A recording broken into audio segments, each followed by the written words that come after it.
would like to welcome everyone to the 38th Prairie Preview. It's a phenomenal thing to be able to see everyone gathered together again. For the last 2 years, unfortunately, we had to take the hiatus and weren't able to do this. And I think the issue is that this has always felt like an amazing family reunion, and we weren't able to do that. And so it's great to see the conservation community in Iowa back together again. So my name is Jason Taylor. I am the executive director at Bur Oak Land Trust, and it really does mean a lot to have all of you here with us today. The way that we're going to do this is there's going to be a quick video, and then we're going to have 3 amazing speakers. But first, I really wanted to thank all of the board members, the staff, and the volunteers at Bur Oak Land Trust for being able to put all of this on. It really has been an amazing thing, so please give them a round of applause.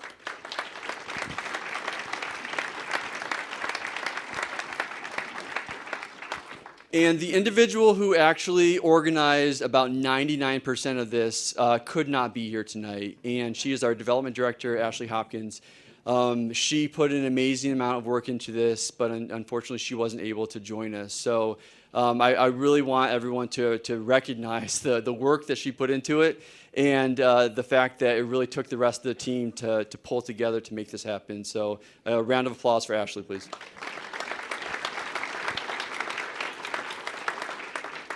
All right, and with that, we are going to show a quick 5-minute video. We had the opportunity to sit down with 3 individuals who have been a part of pretty much every single Prairie Preview that has happened, and just have a quick conversation with them via video. And then after that, we will be able to have our speakers. So thank you.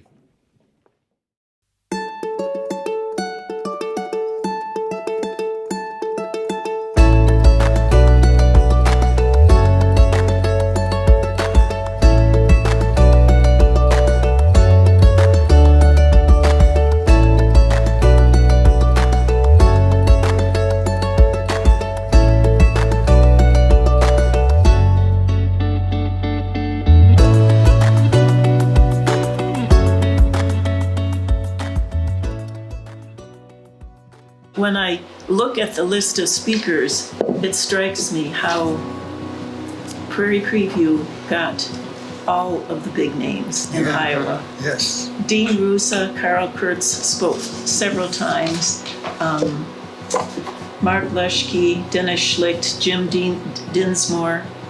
And these were people whom I think anybody working in natural history knew the names, knew the people tangentially, but somehow to bring them to Iowa City and to focus on their work for an hour was very, very special, I think. John Madsen, who was author of Where the Sky Began, wrote about Tallgrass Prairie, and with words he created a dreamscape. In that he wanted to learn about prairie, and he actually went out hunting bison in the winter on foot with an old musket, and he painted this wonderful picture of walking through the snowstorm and the bison looming up out of the fog and all this sort of thing. It was a wonderful talk. It's clear in my mind. I just like the networking, and I've made a habit every time I go to Prairie Preview. I network with a bunch of people, and sometimes what I've done, I stand out on the sidewalk with something in my hands, and as people come in, I sort of push it at them. We talk about it, and 2 minutes later, there's somebody else, and I get a chance to talk to a whole lot of people very briefly, and I think that's one good thing that comes out of it. Other people have their own way of networking.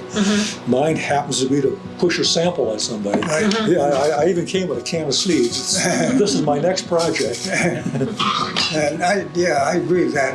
I sometimes do that as well, and it's the place where you're just person to person as the people are going into Prairie Preview in this first place, and telling them new good information about Prairie Preview.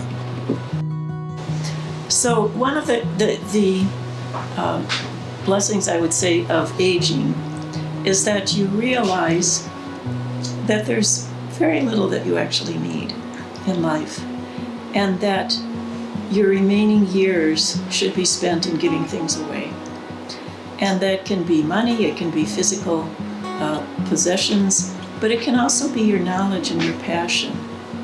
And I find myself increasingly eager to share my knowledge and my thoughts with others in a way that will hopefully nourish action. I think the bottom line on the future is children. And I think the single biggest thing one might be able to do is encourage children and young people to be involved.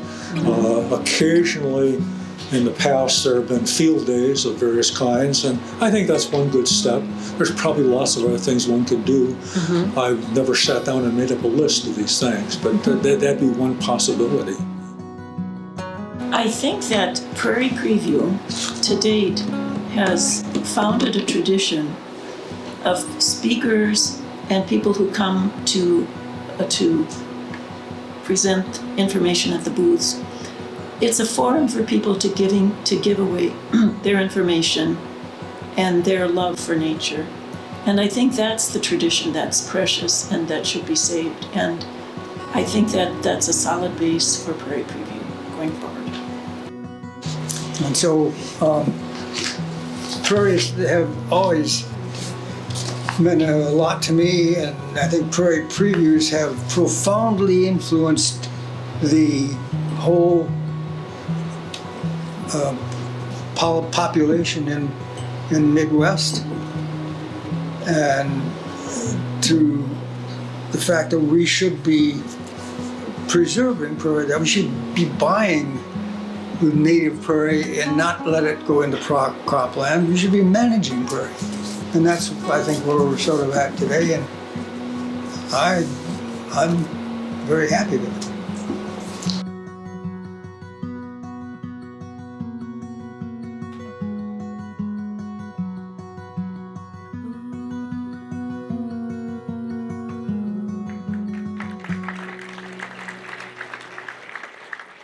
I want to thank Ben Curtis from Impact 7G. He put the video together with us, and he did an amazing job of editing it down. And so thank you to Impact 7G and Ben Curtis for doing that.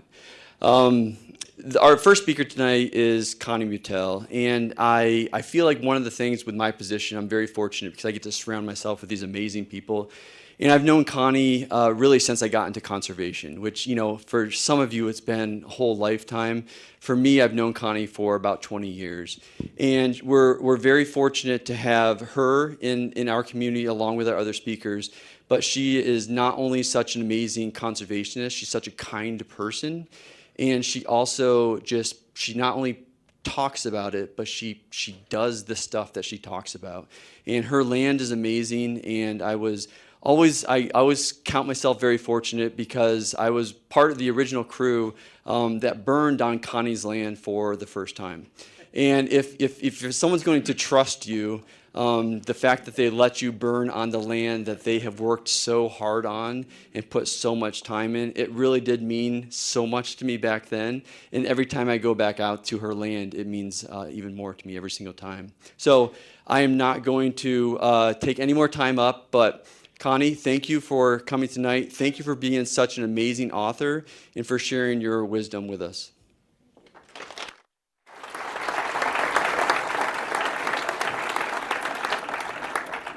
I was looking through this and thinking I don't have a mic, but I do have a mic.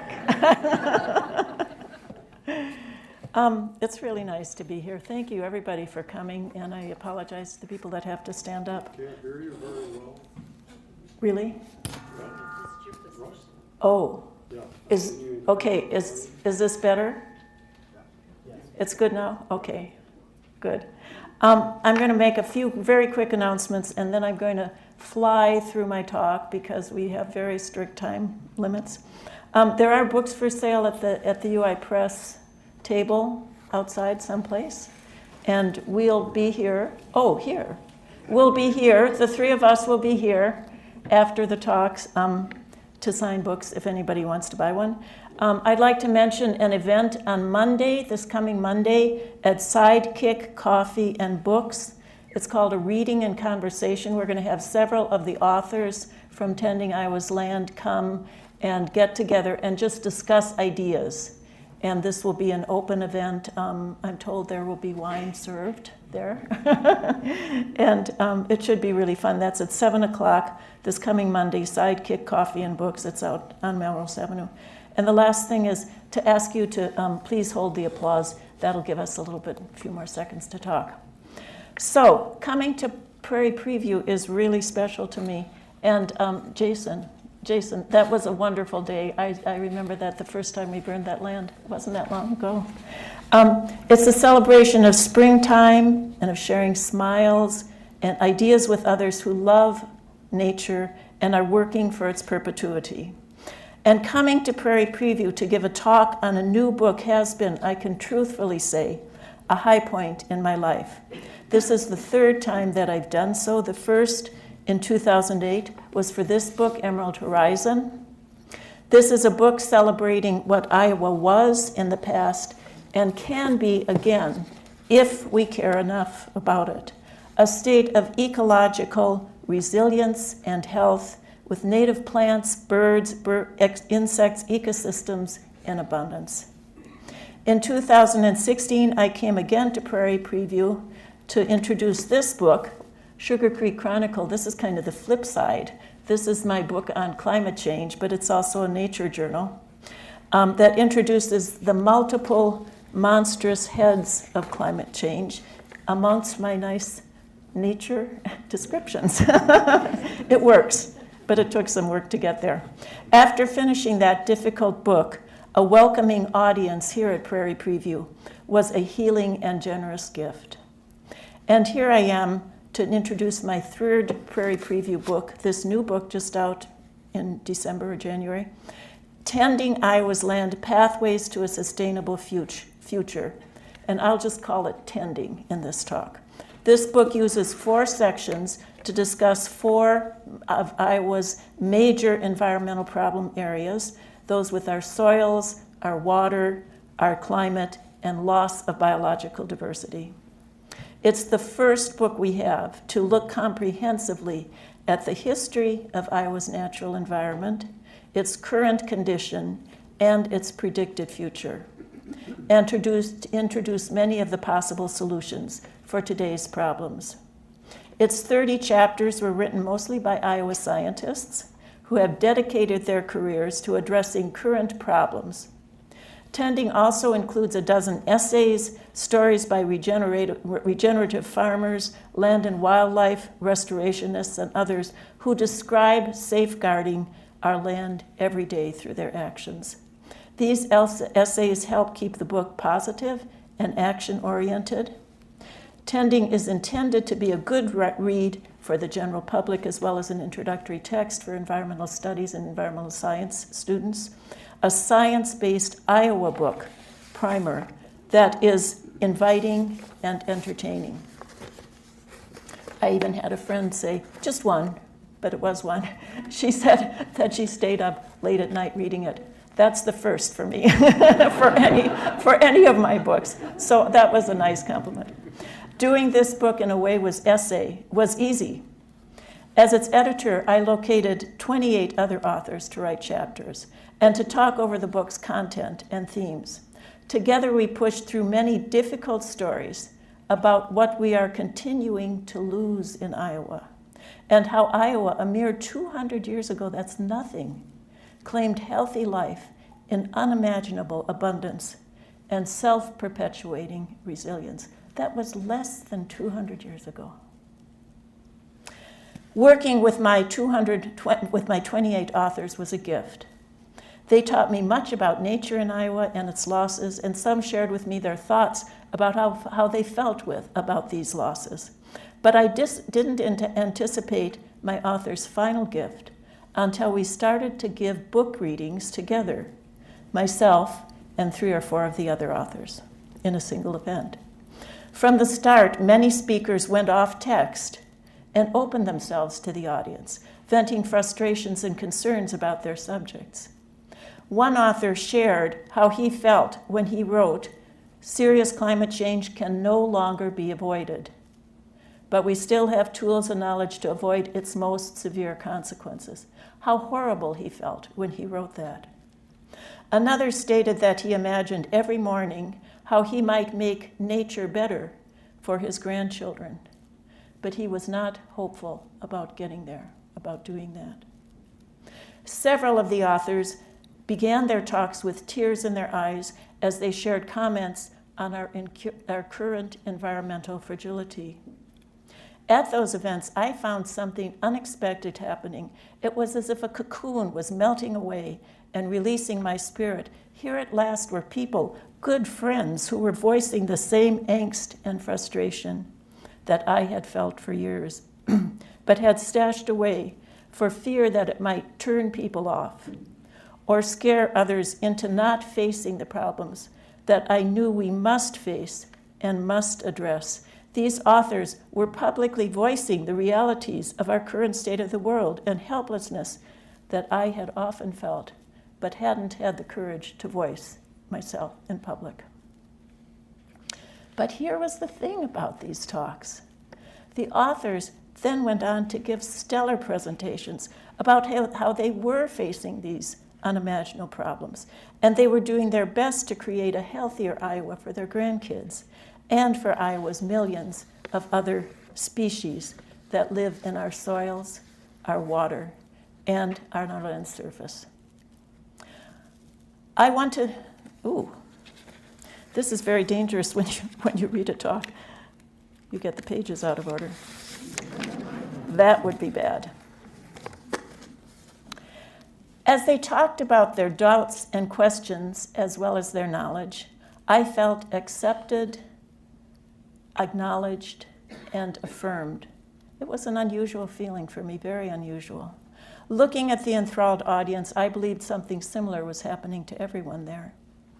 In the short time that remains, I would like to offer you a similar gift by inviting you to imagine sitting with me at my kitchen table, where I've written most of my books, and talking honestly and intimately about Iowa's environmental dilemmas, how we must get to know them, what we can do to safeguard our emotional health, as well as our physical health, actually, and how we must move forward to address them, each of us in our own ways. I'd like to share my journey with you in hopes that it might help you in your own wanderings in these challenging times.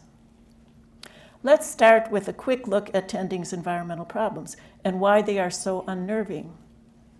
These problems include the loss and degradation of our topsoils, flooding and pollution of surface waters, climate change, and loss of the native biological diversity and its life-supporting processes, basic things like making oxygen, purifying water, decomposing wastes, pollinating crops.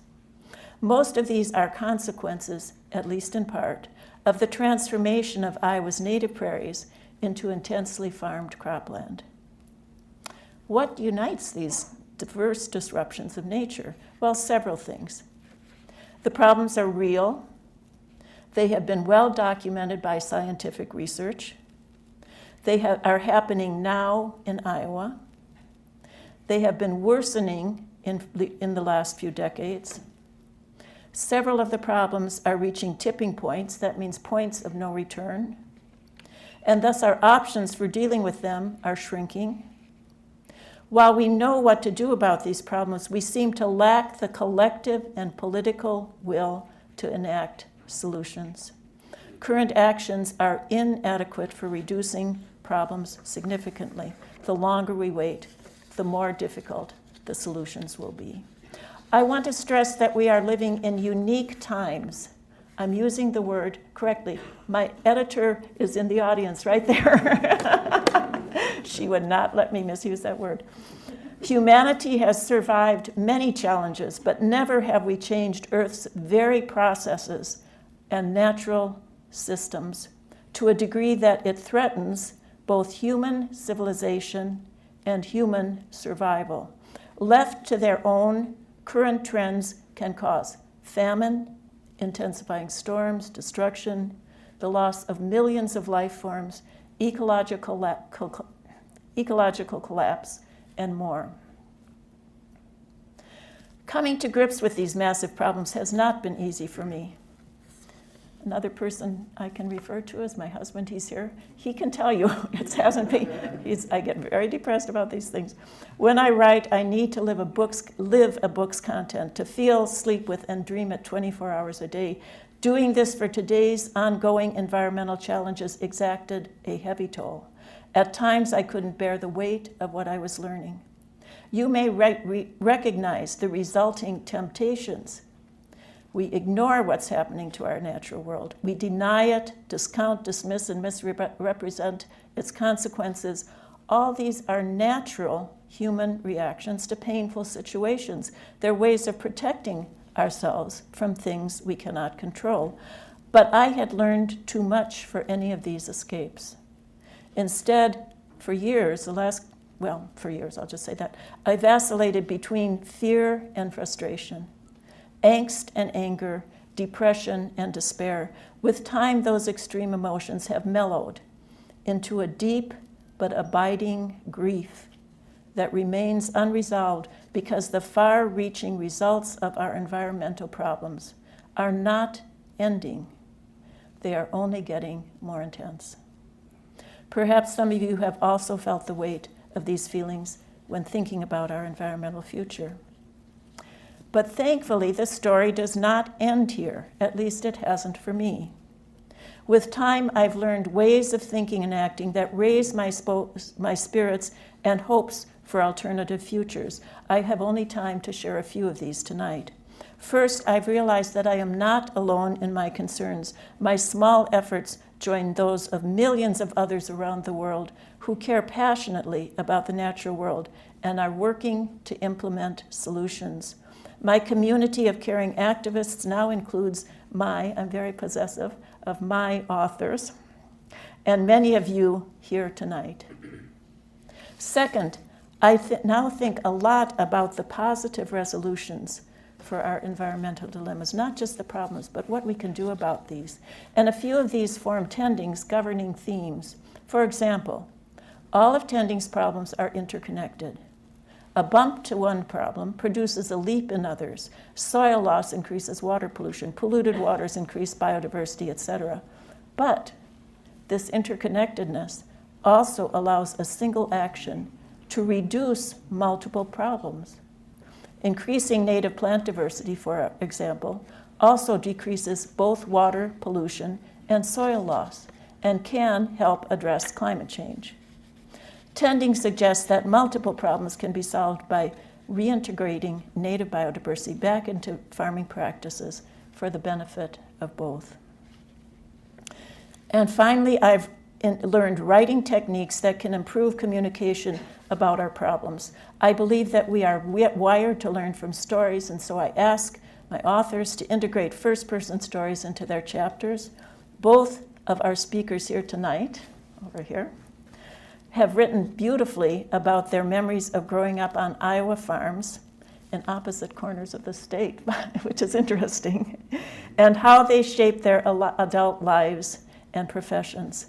Such storytelling is turning out to be one of Tending's greatest strengths. I invite you to try using personal storytelling when you're talking to your neighbor about local food options or writing to your legislator about climate change. Personal changes like these have kept me going, even as I observe the very ground base of life on Earth shifting under my feet. I've also adopted a few daily practices that have helped me move forward. First and foremost, every day I go outside to sample the wonders of the natural world.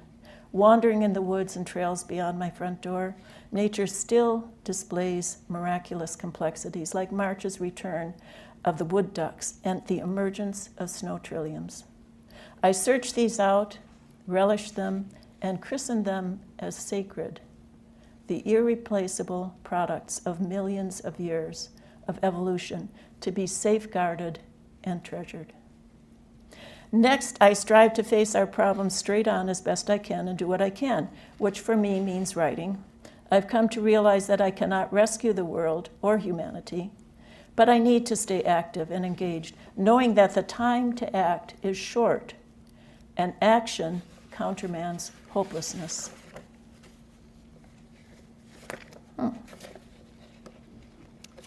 The last page is here. There it is.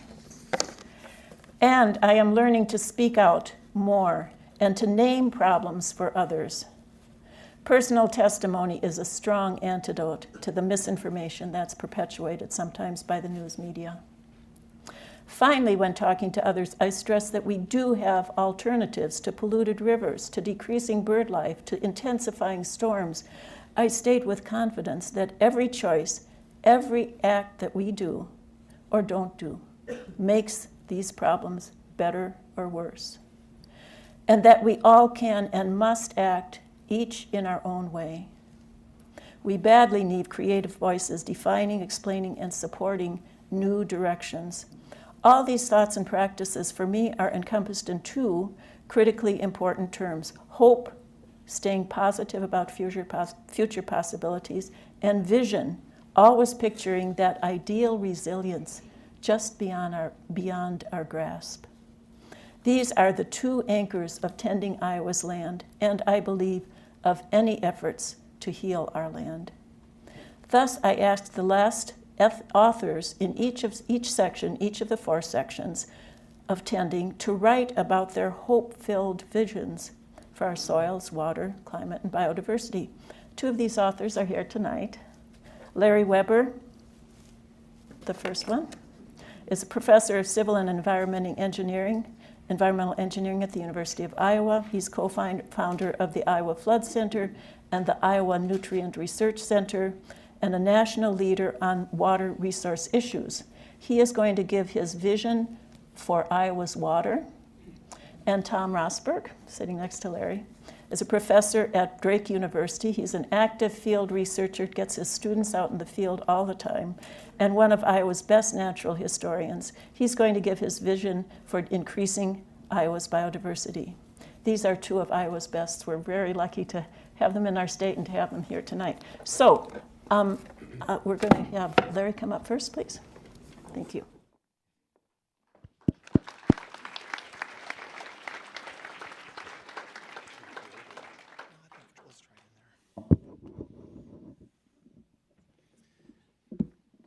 All right, so can you hear me? No. Jason?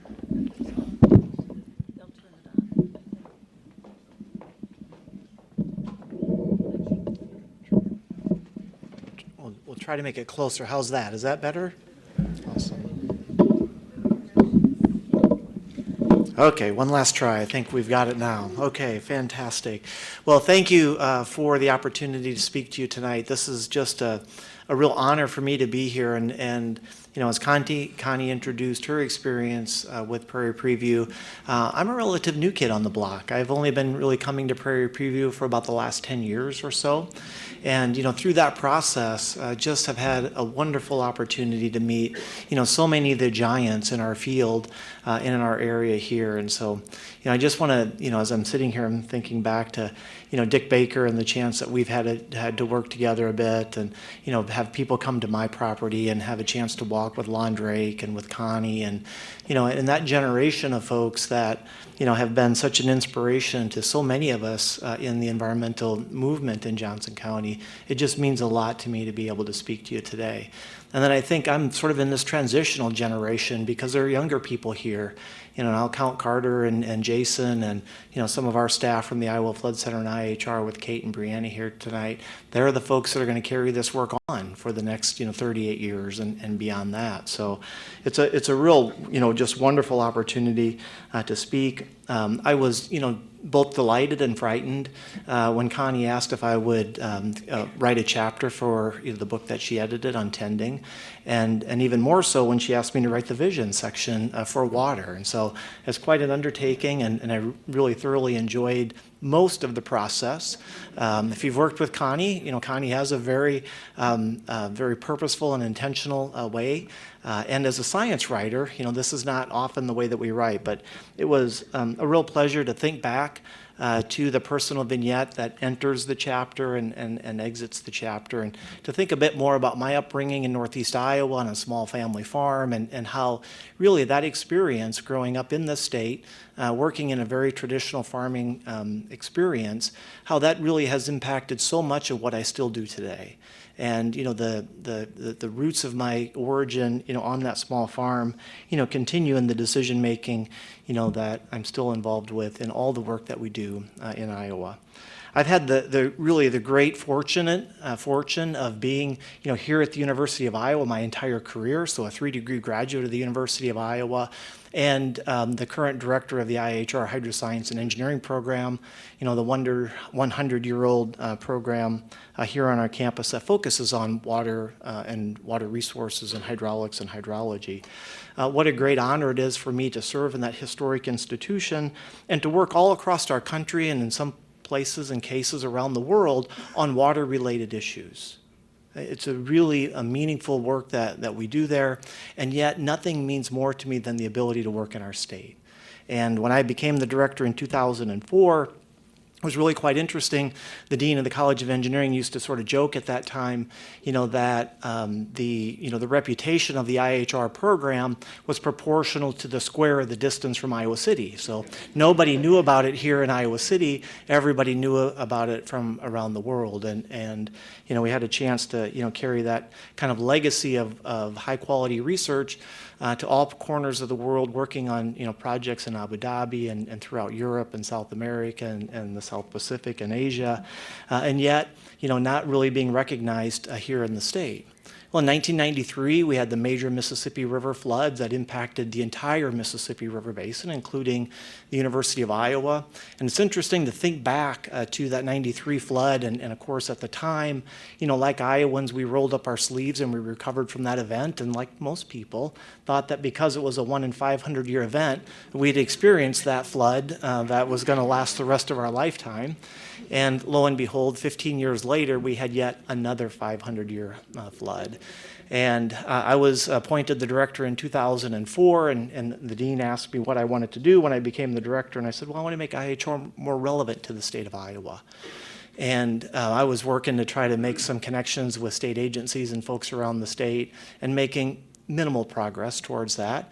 And then the flood of 2008 was sort of the game changer, because all of a sudden this program with international renown in hydraulics and hydrology was called upon by the state legislature and the people of Iowa to help. And so the Iowa Flood Center was formed in 2009, and we began working from the east to the west of the state, and from north to south, all across Iowa. Our first goals were really to help inform communities and help people better understand the resilience and the potential risk to flooding in the future. And it's often been said about the Flood Center and our staff. Folks around the state have said to me several times, it's amazing because you guys seem to be everywhere all the time. And that's a real testament to the group of folks that we work with that are on the road and that are out working with communities and doing the hard work of helping to inform Iowans about water resources issues. The thing that I am the most proud of is how we've raised the literacy about water issues in Iowa across our entire state. We have a long ways to go in continuing to raise that literacy, but we are certainly working towards that direction. As Connie mentioned, I also, after we'd formed the Flood Center, and the Flood Center was well on its way and making progress of working across the state, and everybody was so happy when the Flood Center would come to their community and help them. In 2012, when the state was working on their Iowa nutrient reduction strategy, many of us as scientists and academics saw that there probably wasn't all of the science needed for us to achieve those nutrient reduction goals. And so we teamed up with faculty at Iowa State University and formed the Iowa Nutrient Research Center. And our faculty colleagues at Iowa State focus on kind of in-field and edge-of-field best management practices. And here at the University of Iowa, led by Chris Jones, we focus on the fate and transport of agricultural nutrients and pollutants in our rivers, lakes, and streams. So it's been kind of an interesting experience to work in that area because we'd go into a community and the flood center comes and everybody's happy that they're there. And then we come to talk about nutrient-related research. And as soon as they know we're not from Iowa State and we're the folks that are monitoring these pollutants in rivers, lakes, and streams, sometimes we're not as welcome as what we were before. But, I often say in those meetings, when we come into large public meetings that I don't come with an urban agenda, we don't come with a rural agenda, but we do come with a science agenda. And we want to understand the science behind these nutrient pollutants and how are we going to try to resolve things. And if you follow Chris's work at all, one of the key points that you'll understand is that over the period of time that we're trying to reduce nutrients by 45%, the nutrient load leaving Iowa has doubled. And of course, that's not where we want to be. The work of the Flood Center, the work of the Nutrient Research Center, the work of IIHR led to a major grant in the state of Iowa. We received $96.9 million in 2014 to implement what we called the Iowa Watershed Approach Project. That is a project that's combined both gray infrastructure, spending about $40 million on urban infrastructure for stormwater management, another $40 million on green infrastructure or natural infrastructure, where we've built 800 practices across 8 watersheds in Iowa. Farm ponds, wetlands, grade control structures, reconnected floodplains, that natural infrastructure to bring resilience back into our damaged landscape, to try to bring that natural function back, to slow water down during heavy precipitation events, and process nutrients year-round. What's amazing about this program is that it's so end-to-end in that we start with a governance structure of creating a watershed management authority where that is really the governance body that helps to develop a plan. We develop a hydrologic assessment, planning consultants work on a watershed plan to give them a vision for 25 years, and then we provided funding to help build these 800 practices across the state. We started with a 75-25 cost share, where we would pay for 75% of the practices with federal monies. The commodity prices were soft at the time, and so we went back to Housing and Urban Development, our sponsor, and asked to raise that to 90-10. And the point that I made as we went around the state of Iowa, if we can't sell conservation with a 90% cost share, then shame on us. Okay? And I would say, for the most part, we were very successful, and as we ended the program, we had more interest than money, as I expected. So there's more interested landowners out there, except for parts of Iowa, and that is central Iowa, the Des Moines Lobe, the Raccoon River, the Des Moines River is still an area where conservation on the land is simply not accepted, and that's a disappointment. So we've worked with that project. We've had people from all across the country that have come and visited us and wanted to learn more about the program. But the findings from it have been so inspirational to us. And we have basically 4 goals that I want to talk about and then a little bit of a plan forward. And so one of our 4 key goals is that we need more conservation on private lands. We simply do. Iowa is a state that's predominantly held in private land ownership. We have very little public land. And if we're going to make a change to how water and nutrients and pollutants come off of our land, we have to work with private landowners on private lands to reduce flooding and improving water quality. This must include the protection of existing natural areas, but also statewide restoration and reconstruction of natural infrastructure in the form of wetlands, restored oxbows, floodplain restoration and connectivity, and restored native perennial grasslands and forest. It's very important. Secondly, we must reduce row crop production on the most recurrent floodplains, providing more room for floodwaters to spread out and the creation of biogeochemical engines that will boost biodiversity, store carbon, and process nutrients and other agricultural pollutants. In Iowa, we currently farm over 400,000 acres of land, of 26 million acres. 400,000 lies within the 2-year floodplain. And so when people ask, why did the 500-year flood happen more than once every 500 years and only 15 years apart? Well, the 2-year floodplain oftentimes is flooding more than every 2 years. So why are we farming that 400,000 acres when we already have 26 million acres of other row crop agriculture? Unneeded, unnecessary, and should be stopped. We need to increase biodiversity and agricultural diversity across our landscape. An increase in farm-to-table food programs, based on greater prevalence of small grains, vegetables, fruits, nuts, and open grazing of livestock, is becoming a demand and a desire for community people all across the country. We can grow things here in Iowa if we tried. We can do more than corn and soybeans, and we could do more than livestock in confined animal feeding operations. We need to de-intensify agriculture on Iowa's most vulnerable lands. Examples include the Less Hills and the driftless area in the southern Iowa drift plain, as well as the vulnerable lands all throughout Iowa in terms of floodplains along our rivers and streams, prairie pothole regions, and so it doesn't have to be just located in those large landforms, but those vulnerable areas all throughout Iowa. Could we do this? Well, our estimate in Iowa is that we need a minimum of $10 billion to begin to address water quality and water quantity issues in Iowa.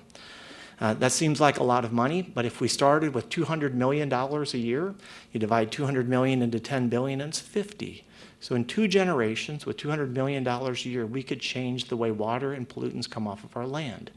If we look back 50 years ago and we think about how Iowa lost soils because of deep fall tillage, and the Soil Conservation Commission was created to help farmers keep their soils on their land, we've changed the way soil comes off our land over the last 50 years. We could do the same with water and nutrients over the next 50 years.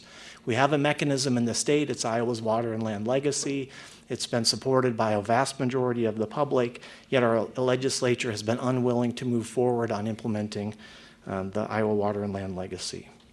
We must include environmental performance standards for all farm operators, especially those receiving state and federal cost share programs.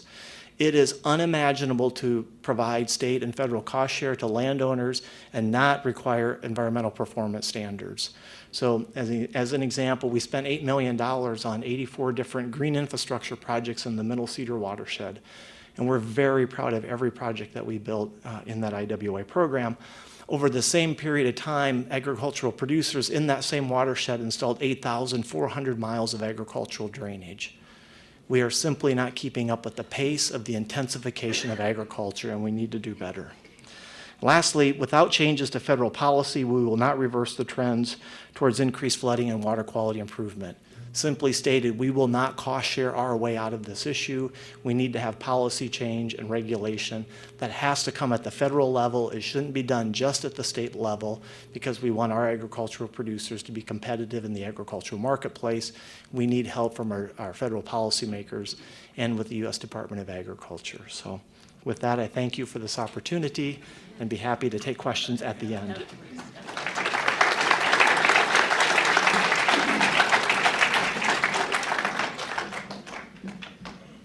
I'm going to use some slides.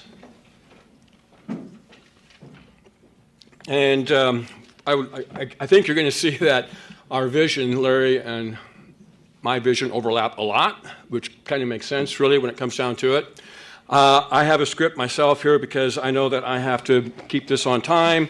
And as a professor, I like to try to say more than I have time for. So I want you to learn as much as possible. I'll say just a few things. I, too, am honored to be here as well. I think the crowd that's here is testimony to this event itself, and I think somewhat our topic, of course, which is critically important to us all. I wish I could have been here for the John Madsen talk. That must have been really great, but I guess that was before I started coming. Jason wanted me to say one quick thing, keep it short, about the North American Prairie Conference. If you've not heard about this, I do want you to know about it. I guess there's a little bit of information in the program about it. The North American Prairie Conference is an international event that's been going on since 1968, traditionally held once every 2 years, held around the tallgrass prairie biome. Many different states have hosted it. Iowa is hosting it this year. The last week of June. This will be the 5th time Iowa has hosted it. Iowa has hosted it more than any other state or province. And I think that's a little bit of a testimony to Iowans' regard for the tallgrass prairie. And we've always, I think, done a really good job of putting that conference on. It truly is a once-in-a-decade opportunity. So I really encourage all of you to attend. It won't come back to Iowa for many years, most likely. What you need to know about it, basically, is it's a conference for everybody. It's not an academic meeting. There will be some scientists there, of course, but I like to tell people that the North American Prairie Conference draws participants that are just as diverse as the prairie itself. There will be all kinds of folks there. It's a conference for prairie enthusiasts. The registration and information about the conference is online, of course. Just Google North American Prairie Conference and you'll find that page. There's 8 symposia that will be presented. A lot of them deal with issues that we're talking about tonight. For example, sustainable ag. There will be 11 full-length field trips on Tuesday going to all parts of central Iowa. Oh, by the way, the conference is held in Altoona at Prairie Meadows Conference Center.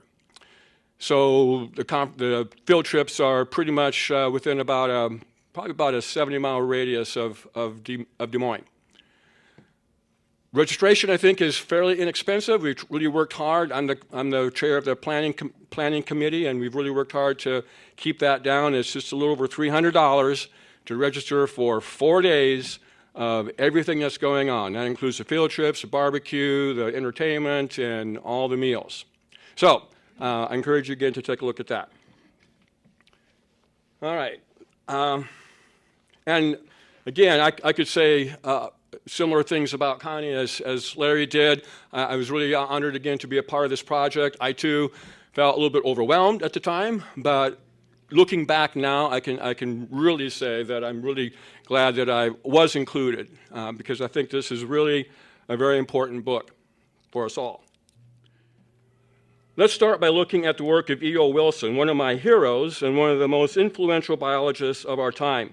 He's the author of many important papers and books, roughly 30 books and 500 papers. Got to thinking about that on the way over, it makes me look like I'm lazy.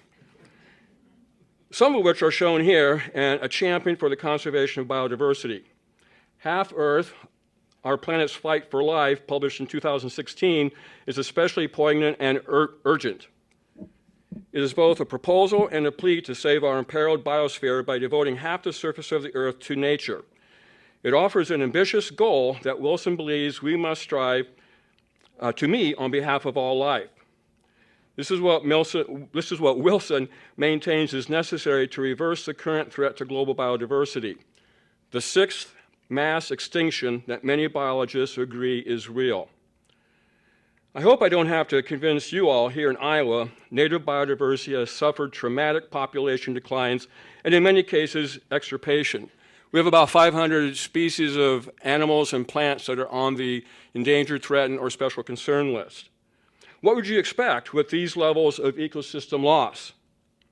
And while the loss of any species due to uncaring and uninformed human action is sad and morally wrong, a very important conclusion made in this paper, published in the last issue of Frontiers in Ecology and the Environment, is that the loss of biodiversity disrupts ecosystem function and the very important ecosystem services that serve us and our quality of life. The root of the problem is not a mystery. Our species, 8 billion people and increasing, takes up a lot of space and resources, much more than our share. The solution is really not that complicated. We must find a way to make more room for biodiversity, to share our space with other species. Wilson makes it,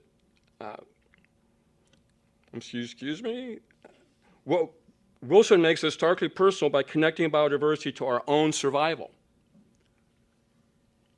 The 30 by 30 idea, which maybe you have heard about, this idea was born in the aftermath of Wilson's 50% proposal. It is a more comprehensive and realistic approach. It sets the goal of 30% of land and water protected for its conservation value by 2030. Here in Iowa, I think we can reach that 30%, but only if we utilize a model that integrates public and private land. In Iowa, well, first of all, let me be clear, the 30 by 30 is not a proposal to increase the percentage of public land to 30%. If you go online, you might see some people who are adamantly against any kind of conservation measure saying that's what it's about, scaring people that this is just a program to take your land away. That's not it. In Iowa, the majority of conservation land, meaning land that supports native biodiversity, will remain privately owned. I believe we can make it work by adopting the working landscapes model. While the phrase working landscapes is relatively recent, the practice and philosophy are not. The goal in the working landscapes model, as defined here, is mutual sustainability. Economic sustenance and biodiversity are equally important. Working landscapes is a model for sustainability that recognizes the three pillars of sustainability shown in the diagram. When our priority is sustainability, the land can support people and biodiversity. It has social, economic, and conservation value. In Iowa, working landscapes can be achieved by rethinking the way land is farmed. 30 million acres of Iowa is farmland, 26 million by row crop and the rest pasture. Nearly all of it is farmed using conventional agribusiness methods. Much more of it needs to be farmed using regenerative practices. Farms should be operated as an ecosystem, recognizing the importance of incorporating the ecosystem processes provided by diverse species. Millions of years of evolution have made the tallgrass prairie the ultimate model of diversity, productivity, and sustainability. Where will all the private land come from to make this happen? Well, we need another 6.1 million acres of conservation land to reach 30%. About half of Iowa's farmland, about 13.5 million acres, is not suitable for conventional, intensive row crop agriculture. That means its current land use is not sustainable economically or ecologically. So we convert just half of that, start with that, convert half of that to working landscapes. This is private land that then provides a farm income and a home for native biodiversity.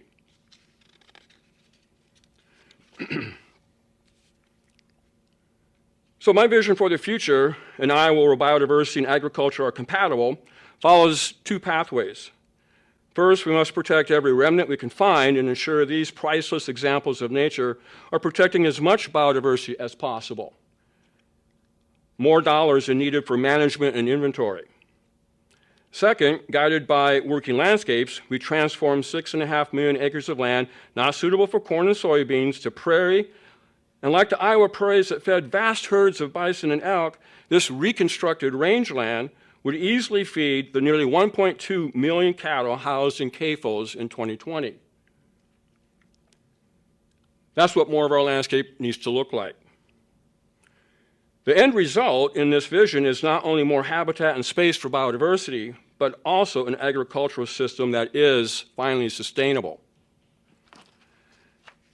I have thought a lot about how to best forge a pathway forward. I believe this plan is workable, and it can be successful, at least from an ecological perspective. It's the political landscape that is problematic. But you need not take my word. Listen to the wisdom of another one of my heroes, Paul Johnson. Paul led the way in many conservation battles and implemented significant environmental policy measures. What you may not know is that while serving as chief of the NRCS, he authored this book. And I'm going to jump forward a couple places here quick. This is the cover of the book, America's Private Lands, A Geography of Hope. If you've not looked at it, you certainly should. In this excerpt from the book right here, Paul demonstrates the visionary thinking he is well known for. A land comprised of wilderness islands at one extreme and urban islands at the other, with vast food and fiber factories in between, does not constitute a geography of hope. But private land need not be devoted to a single-purpose enterprise.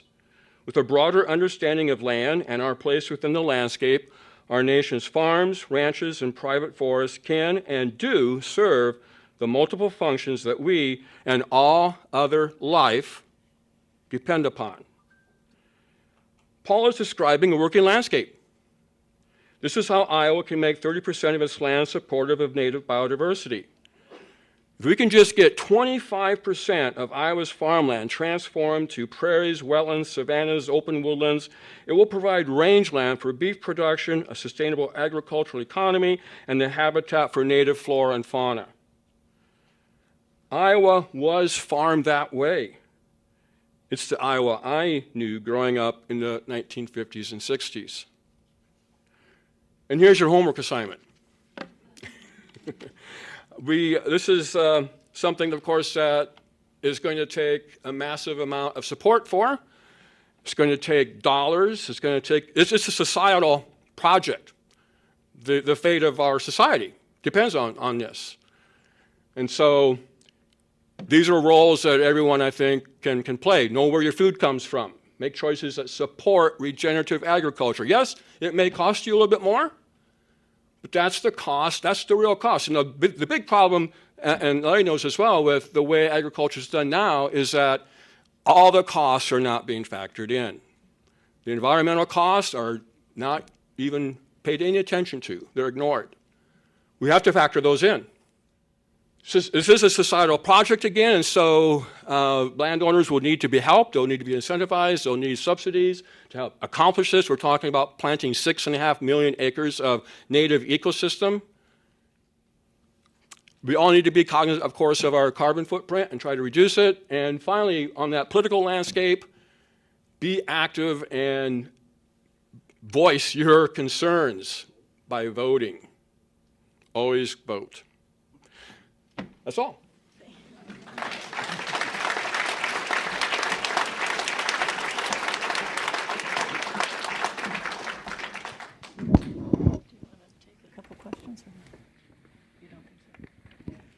Okay. I've got my marching orders to say we do not have time for questions. I'm sorry. The problem is that everything has to be removed before 8 o'clock tonight, and that's why we're under time constraints. We will have the authors signing books, and people up here, the three of us would love, I see at least one other author in the audience, maybe more than one.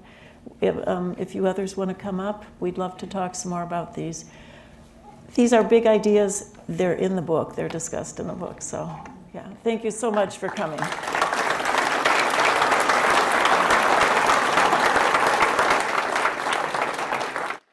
Again, thank you. As Connie mentioned, we do have to be out of here by 7:30, 7:45, and so that's why we're not able to do questions, unfortunately. But please stick around. Definitely have more conversations with each other.